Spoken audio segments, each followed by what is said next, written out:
I make sure to wake up before everyone else. 5:30 works great for me, no snoozing allowed.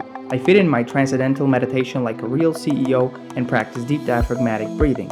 I do my positive affirmations, my Tony Robbins priming routine, and list the 5 things I'm grateful for.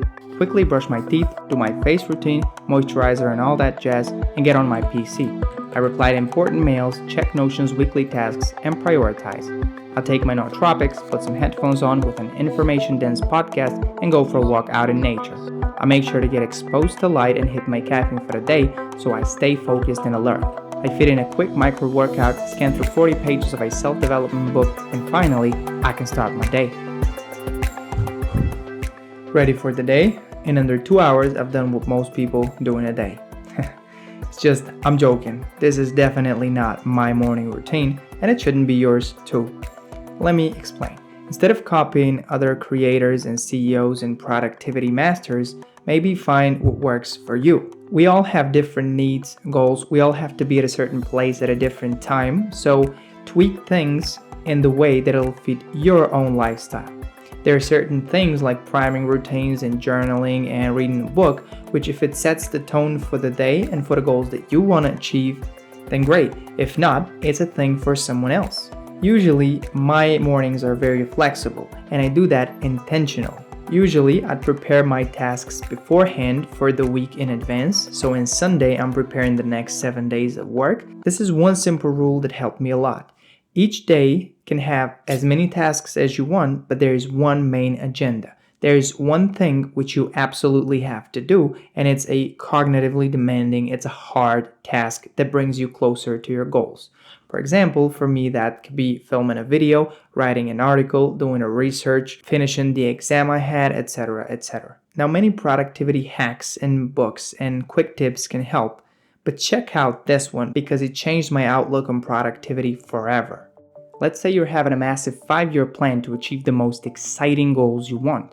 You create a step-by-step plan to create the best fitness tracker in the world, become fit and healthy, make $1 million, read 100 books, and run a marathon. What would you change if for some reason you absolutely had to achieve these goals in only 6 months or you'll die? This creates a shift in your thinking pattern, getting your brain in the right state to think about a more effective way to achieve your goals, thus removing unnecessary proximity. Now, you probably won't achieve it in under 6 months, and that's completely fine. That's not the point of this. The point is to switch your thinking patterns so that you can find an alternative solution, to find a more effective way of getting to your goals faster. This increases intensity, which makes your brain think and unlocks certain patterns, which keeps you out of comfort, unlocks certain things and gives you different ideas and provides different solutions, which can bring you to your goals way faster, and you can be essentially more productive. Gain direction. We need to know our goals, values, and practice self-awareness in order to be productive. Why? Well, the toxic productivity narrative mistakes movement for achievement. They're like work for 12 hours, 14, 20 hours a day, and then you'll get there. But where will you get? See, you need to know yourself enough to understand what do you want. And for that, the practice of self-reflection or journaling, anything that could raise your self-awareness, can be very beneficial into shaping this path of your end goals. Once you're clear about the values you have as a human, once you're clear about what you want to achieve and where you want to end up, you're so much faster and more productive because now you don't do all of these tasks that don't lead you or lead you astray from that path. What gives you energy, what gives you fuel to keep on pushing on this mission is your purpose. So you gotta find that drive, that reason why you're actually doing it. Clarifying your goals will only give you direction and a lot more speed than you may think. Reading Simon Sinek's book, Find Your Why, led me to understanding how our purpose is what fuels our work. It's why we're motivated, driven, and why we push when we're not. Our values dictate the way we'll work, and our goals are the tangible set points that direct our attention and actions. Without it, we're busy, not productive. Take care of your health. Health is the fundamental piece of productivity.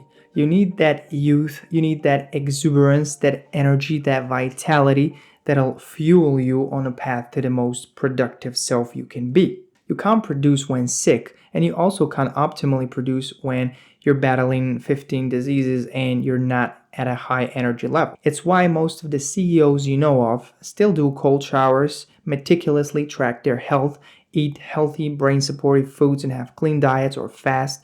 It's why they track their sleep and trying to do anything to optimize it because it relates to a more productive human. On the side of diet, besides using certain nootropics like coffee, a lot of your brain power comes from having a healthy brain. And that's to be able to memorize better, function better, process faster. What matters here is what's your brain built of. If it's built of trans fats, well, you're probably going to have a slower brain than the guy who's eating avocados, walnuts, and olive oil all the time. You need to take care of your sleep and properly time light exposure. So if you're exposed to light, it shall be in the morning and throughout the day, but at night you should cut light back so you can sleep and regenerate your brain better. The four most impactful things you can do to boost productivity from a health standpoint is drinking quality clean black coffee, adding nootropics in a supplement stack, engaging in micro workouts or just moving more, and blocking blue light at night. Hygiene and taking care of yourself. I don't know if it's a rumor or it was true, but when Elon Musk was asked what's his top 1 productivity tip, he said taking showers in the morning. And you might cringe at that, but there's some truth to it. You see, when you idolize someone or someone impressed you or you wanted to be like someone, they almost always looked good for the role they're playing. They smelled nice, they were presentable, they did their work with great value. All of these things, how you externally look, affect the way you feel about yourself and the way others perceive you. You don't have to put a $200 suit on to look nice. Just that extra hygiene, taking care of your skin, taking care of being clean, maybe shaped, smelling nice, and all of these things heavily impacts the way you're perceived in the world. It also shows your body that you take care of yourself and you value yourself in your work. You're quote unquote important and you have somewhere to be. This is important because people don't look at what you say, but they look at how you act and what you do. Whether it's a skincare routine, a clean shave, or just brushing your teeth, these actions signal that you care about your body. It makes you feel fresh, important, and presentable. Might be a small thing, but it sets the tone for the day. It sets the momentum in favor of better productivity.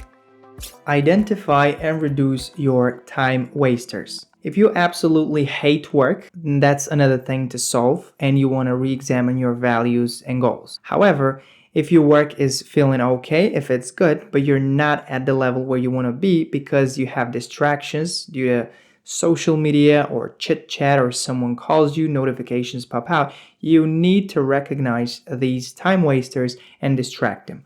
One rule is when you enter a business conversation, you should be very clear on the agenda you have instead of chit-chatting around. Limit your time for notifications, and I can't tell you how much this helps because whenever you're in a deep, focused state of work and there's like a little pop of notifications, cling, it like completely takes you away from the flow. And so you need to limit the time where notifications can pop in, and you need to limit the people who can call you so that you have to answer at a given time. Another thing is do not multitask because there's residual attention which you spend on basically nothing. When you're in between 5 tasks, you're really not doing anything meaningful. You're much better sticking at one simple task fully focused on. Since I didn't spend any time on social media in the last 3 months, my biggest productivity gain was from blocking notifications. The fact that I stopped incoming notifications, mails, messages, and calls during my deep work block time makes a tremendous difference. You're not distracted, therefore you don't need to refocus again. Use the 90-minute blocks and take breaks.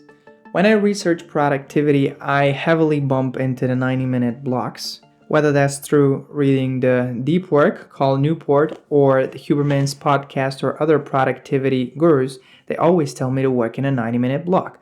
And I asked why. And so science has it based on some rest activity cycle in the brain that the sodium-potassium ratios are mainly depleted at 90 minutes and we need around 15 to 20 minute break in between. This is so you can give your brain a refresh. It's why work usually allows for coffee breaks. It's why school hours are met at 45 or 90 minute blocks. You need to shift your mindset around taking a break and watch it as a productive thing, not a destructive one, because it is a productive thing to give your brain a refresh so you can start stronger on the next block. Cal Newport, the author of Deep Work, talks about the 90-minute blocks.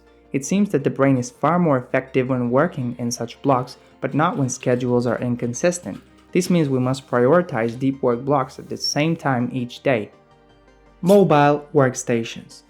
And this isn't just about lifting your desk so you can do your work standing because you burn more calories. This is about moving from your own office. This is about visiting a library, going to a coffee shop, maybe a faculty, or maybe out in nature to do your work. Now it may sound funny, but moving more gets the blood flow and gets the nutrients, oxygen, and water flow, and this refreshes your brain, refuels it, and makes you more productive initially. Also, the dynamics that happen around make you think of work as something more fun, where you can meet new people, create new stuff, gather inspiration, instead of just being chained in a closed office box. If there's one thing that helped me the most, this is definitely the thing. And maybe a little cup of coffee. But I really love and recommend this one to move a bit more, not just because of the numerous benefits it has, but it literally makes you more productive. I have noticed a tremendous boost in satisfaction with my work once I switch locations. It inspires me, it fuels me, and adds the social component to the equation. I love visiting local faculties, especially the wide light and nature exposed areas, grab a cup of coffee and write. Use a productivity app of your choice. My personal favorite, because I'm the architectural type, I like my things organized, is Notion. It helps me store and retrieve data. It helps me jot down quick notes when I have certain ideas. It helps me schedule my weekly tasks, plan for marketing, website design, article writing, collaborations on the website, everything. Experts refer to this as creating the second brain. And I can't tell you how much it helps. Really, first of all, that you can access such large piles of data in a quick way and organize them in the way that works for you. But most importantly, the quick note feature. When I jot down my ideas into Notion or whatever app you choose to use, around 8 o'clock when I'm done with work, there's no thoughts buzzing around. I am sure that I'm secure and I've had that idea, I put it down, and at some point I'm gonna take care of it. It helps me stay on track with my weekly tasks, notifies me when I have certain blocks in my calendar which I have to attend, etc. Just please find your own and try to make use of it. It helps a lot. Productivity can be optimized by creating systems. Systems are the main reason companies thrive and can take on such a large volume of work. Whether it's client templates, calendars, or big tables full of data that can be filtered, nothing beats a good productivity app. Listen to your body to potentially prevent burnout. If you absolutely hate work, there's a large chance that you've done a lot more than you should of it. Even if you absolutely enjoy it, it's a physiological stressor in a sense that stresses out your body, and you need to take a break to refuel and refresh. When you notice you hate work, stop, reflect, and reorganize your goals, recalibrate your values, and look at what went wrong so you can prevent it the next time. Ideally, take some time off the weekends and have a cutoff time at which you're not working anymore. No mails, no notifications, no work-related stuff. For me, that's 8 o'clock, where I take a shower, cook, and then watch some Netflix. You have to listen to your body. Once work starts disrupting your sleep, causing emotional imbalances, disrupts your relationship, you're probably doing way too much of it and you should cut back. Think of taking a break as a productive rather than destructive thing. Burnout is a real thing. We must develop a sense of fatigue to stop ourselves from overworking, or we'll end up hating our passion and quitting the project. It's counterintuitive, but taking a break to rest and reset is the most productive thing we can do sometimes. Thanks for watching again. Let me just recommend this book. Deep Work absolutely changed my productivity. Check out the video above. And for more content like this, hit the like button. Guess I'll check you in the next one. Cheers.